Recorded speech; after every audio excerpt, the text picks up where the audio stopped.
Hey guys, so what am I working on now? Well, I've got this 2000 Ford Ranger 3-liter V6. Show you. This right here. It's a regular old Ford Ranger V6.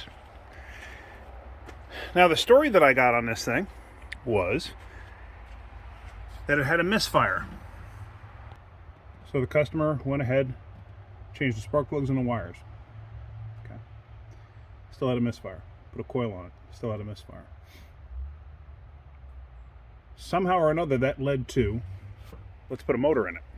Must be a bad motor, that's why it's misfiring. That's a junkyard motor. So they put this motor in it. Guess what? Still had a misfire. They put another coil on. Still had a misfire. Put 3 more sets of spark plugs in it. Because, you know, if the first one didn't fix a misfire, maybe changing them a couple more times will fix a misfire. Still didn't fix it. So, it's, to me now, like, that's a lot of work to not fix a problem. A motor, several sets of, 4 sets of spark plugs in total, 2 sets of wires, 2 ignition coils, and you still have the exact same problems you did before. So, I haven't started it. I haven't done anything to it yet. I got the scanner in the car. I didn't hook it up yet. Let's hook it up. Let's see what we got. I don't know anything about the car other than what I was told. So here's my scanner. All right, let me get this hooked up and let's get everything populated here. All right, so I entered all the information into the scanner. Let's go into the codes menu. Like I said, you're seeing this for the first time that I'm seeing this. Let's see what we actually have. Cylinder 3 misfire detected. Okay. Evap leak. I'm not concerned about anything else other than the misfire, because apparently that's what the customer is concerned with. So let's just see. Can I see misfire data excuse me, on this? Yes, I can, supposedly. Sometimes it won't show misfires if certain parameters weren't met after everything was cleared. Well, there it's showing current misfire counter 6073, and nothing at the moment. It feels smooth, so now we got to see what happens and when it happens. So the engine's cold. It's been sitting here all day. I'm not sure when it came in, if it came in last night or whatever. But the engine is dead cold. So let's let it run and let's see if it'll develop a misfire.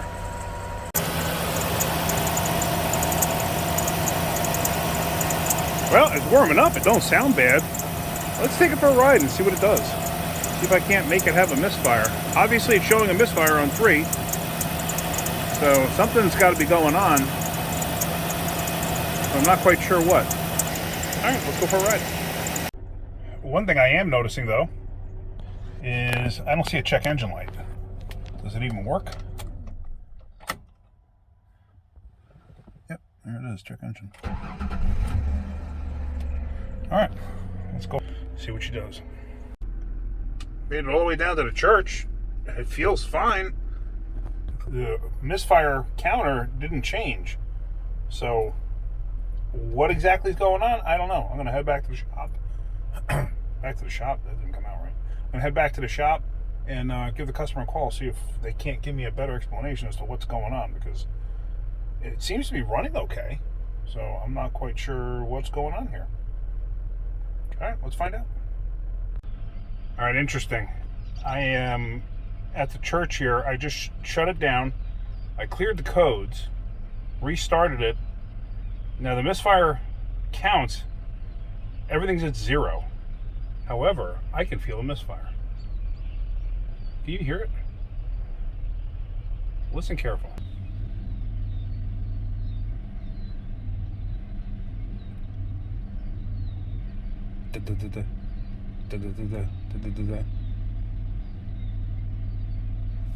That's going to be ignition coil.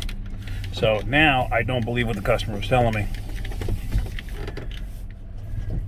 They said they put 2 coils on this thing. I do not believe them. So now what I'm going to do, I'm going to return it back to the shop. I'm going to get another coil for it. The reason I'm saying it's a coil, I doubt very highly it's ignition wires. The reason I think it's a coil is because, hold on a second, I got a car coming. Oh, they just made a turn. Anyway, it's smooth, and all of a sudden it's like, usually something like that is spark related. It's not fuel related. That's usually spark related. When it's a hard hit like that, a sudden hard hit, that's a coil. Yeah, there it's misfiring right now. Now it's smooth. I don't know if you can hear it. Smooth.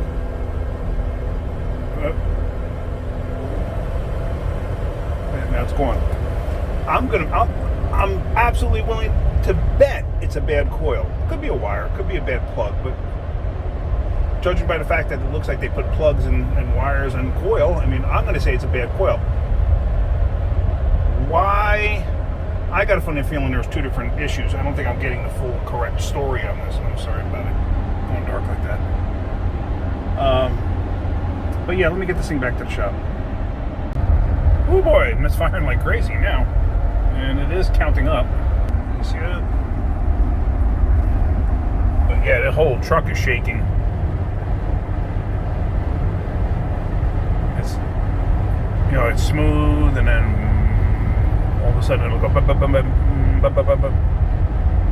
and it'll go into an absolute fit. So I'm going to get a coil for this thing. I'm also going to pull the plug out. I want to inspect the coil. The plug.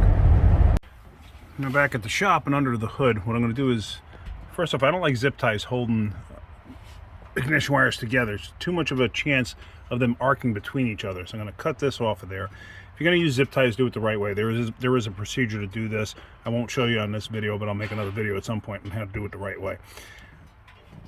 But then I'm going to take the wire off. I want to inspect the wire. I want to look at the other end where it goes down on the plug, and I want to just make sure that there's nothing burned up. When I'm sitting there saying that it's a quick misfire, like it's running smooth, and all of a sudden you go like that. When it's a quick hit of a misfire, that's ignition. Now, yes, you can have a bad injector where it's not working at all, but you'll have a constant like that.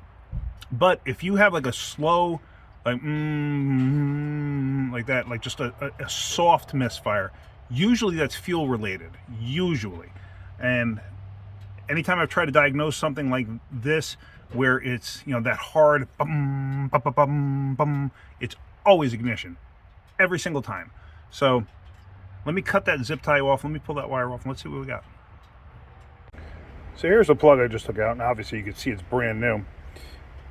There's nothing on the plug itself indicating like any kind of a running concern in terms of like oil consumption or anything like that. Now, what I was looking for is I want to make sure that the porcelain itself doesn't have any cracks in it, anything visible. I want to make sure it's tight where it goes into the plug here. And I want to make sure where the tip is here, where the plug wire goes on. I want to make sure that's tight, which everything is. And also what you want to do is you want to look at it, and you want to make sure that you don't see like a black line coming down in here. If you see a black line coming down that you can actually catch your nail on, that's carbon tracking. If you have that, that means you have a spark that's jumping from here to here down the porcelain. If you see that, you have to change the plug and the wire, because it's burned into the plug and it's burned into the wire, and you cannot, even if you cleaned it up with a Scotch-Brite pad, it's still there. You're not going to get rid of it. Just change the plug, change the wire, be done with it. So thankfully this doesn't have any of that, so this plug can go back in. The wire itself looks fine. I don't see anything wrong with it. There's no marks on it, no burn marks or anything like that. Everything looks fine. It fits. The other thing too is when you have it in your hand, stick the plug in the end of the boot. Let me try to do this one-handed. Hold on, let me switch it up. I'm the righty, so. And there, it's snapped in, and you can feel it. It's nice and tight. I know you can't see it through the video, but just to make sure, in case you're chasing down a problem, you're not quite sure what it is. So I'm pretty confident right now that I'm going to be putting a plug in, putting a coil in this thing.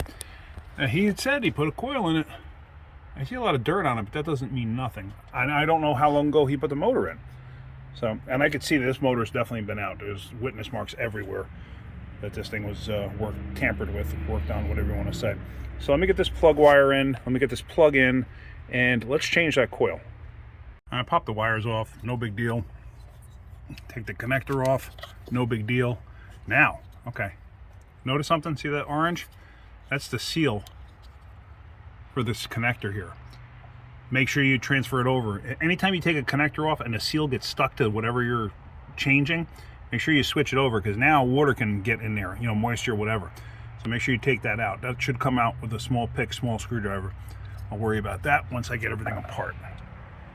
But those should be 8mm, and that coil should come right out. So we have 4 8mm headed bolts. They come out just like such, and now the coil itself should just pop right out.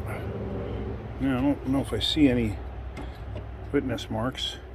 This is 3 right here, and this is the one that was misfiring. I mean, this coil does not look new. They told me they put a new coil on it. They said they did it twice. That does not look new. So, all right, well, I got a new coil here somewhere. So let me get that, and let's get that switched over. So this is interesting. This is the correct coil for this. Now it's got brass inserts there, that's fine. This one has aluminum or whatever, that's fine. That really doesn't matter. But the connector, notice the connector's on the side as opposed to facing up. I don't know if it makes any kind of a difference. I don't think it will. But just obviously it's a different coil. Now, I didn't expect this, but that piece is actually part of the coil itself. So I don't have to worry about that. So basically we're just going to take this and lay it in place like that. And let's bolt it down and let's see what happens. Everything's going back together smoothly. Now these, they have these locking tabs here. You just basically squeeze the top to release the bottom. See that? So now this is going to go on like that. Whenever you're dealing with something like this, a coil or multiple coil where you have wires going to it, or a distributor or whatever, make sure you mark everything so you know which way it goes back, or try to recall which way it goes back. This side is easy, it's 1, 2, 3. This side I don't recall what it was. What I did was I just tucked one wire here, one in the center, one to the front. This way I knew which way it was going back. It's probably 6, 4, 5 or something like that. You know, however, it doesn't matter. They're back in the same spot. So now let me put my tools away and let's start this thing up and let's see what happens. All right, so back in the truck. Let me turn the key on. Go here. Actually, let me exit. Let me go to codes menu. Clear everything out. I also had the battery disconnected while I was doing the work under the hood. But you can't always guarantee it's going to clear codes. So review codes, memory codes. Okay. OBD2 system check incomplete. That's a Ford thing. Just saying that all the monitors have not run. So let's start this back up. Whoop! I think I got the firing order wrong. Hold on. Well, I guess the new coil is the wrong coil because I just put the old coil back in. The firing order is the same as the way I had it before, and now obviously it's running. When I have the wires hooked up the same way to the new coil, it won't even fire. It's like it's like the wiring's wrong. Let me get another coil. All right, so I was just on the phone with the parts store. So apparently there's 2 different ones for this here. Could be the style that they sent me, or the other style, like what's on the truck, which is the uncommon one. And yes, it changes the firing order. So I was correct in the way I put the wires on. So it's just the wrong part. What are you gonna do? That's the worst thing that happens today. Today's a good day. I'm just waiting for the other one, and then we're gonna throw that on and see what happens. So here's the new coil, and as you can see on this one, it actually tells you what the firing order is, at least which wire goes to which plug. And you got to remember on Fords, it's, in Fords it's 1, 2, 3, 4, 5, 6. Same on their V8s. whichever is the forward-facing cylinder, it starts 1. So you could have 1, 2, 3, 4, 5, 6, 7, 8, 9, 10, whatever. But you understand what I'm saying. So let's get this coil on and let's see what happens. So that one's hooked up. Now let's see what happens here. Let's actually put the key in the ignition.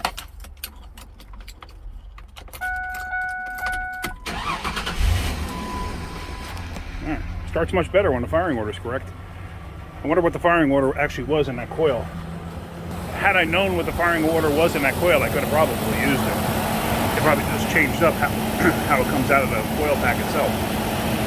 So let's take this thing for a ride and see what happens. So I'm back on Misfire data, and you see there's nothing there as of right now. So we're going for the road test, and let's see what happens. I am past the halfway point now, and this thing was misfiring like mad by the time I got to this point. So I think we're going to be good. So I'm actually taking it on an extended road test now. I decided to go on one of my long road tests, so that's the way I'm heading now. I want to see what happens. I just want to verify that everything's fixed. Like I said, I'm pretty confident it was just a coil. I don't believe that they put in 2 coils. I believe they put in a coil, and I believe he had some other kind of misfire. I don't know what the codes were before, if they even read codes, or if they just felt that it had a misfire when they put an engine in it. This was done in some guy's backyard, so I don't know what to say. So that's why you can never go off of what somebody else says. Always start with a fresh sheet of paper. Start with a blank slate. Whenever somebody says something, you got to ignore it. Just go off of what's their complaint. That's what I always tell people. I don't care what you've done. Just tell me what your complaint is, and let me go from there. So let's keep going. 3/4 of the way into the road test, I got no misfires. So I'm pretty confident I was correct on my assumption there. Like I said, anytime you feel a harsh, like it runs good, and then a harsh bang, bang, bang, bang, bang, whatever, it's always ignition, always. I've never, ever, ever seen a injector do that. Usually an injector would be, I call them soft misfires when an injector goes bad like that. Once they're bad and they're not working at all, yeah, you'll have a dead mess. But, so I just thought that was kind of interesting. So let me get back to the shop and we're going to wrap this up. All right, guys, so that's it. Everything seems fine. Went on a road test. Everything was good. I think he wants me to change the oil, so I'm going to pull it inside and leave it here for tonight, and then I'll change the oil in the morning. But anyway, yeah, so sometimes you can't always go by what the customer says. Like I said, or even if somebody else diagnoses it, I usually don't go by that. I want to know myself what's going on. So anytime you get something, anytime I get something, I go with a clean sheet of paper, clean slate. Let me figure out what's going on. I don't want to know what, don't tell me everything that's been done. I don't want to know. Because if I hear, oh, this was done or that was done, it kind of skews my thinking, and I may look away from something this, and say, oh, that part was already changed, so it's got to be good. Not necessarily. So anyway, just food for thought. That's it. So hopefully you're getting something out of my videos. If you are, hit that like button. If you could, please subscribe. All right, guys, have a great day. Keep wrenching.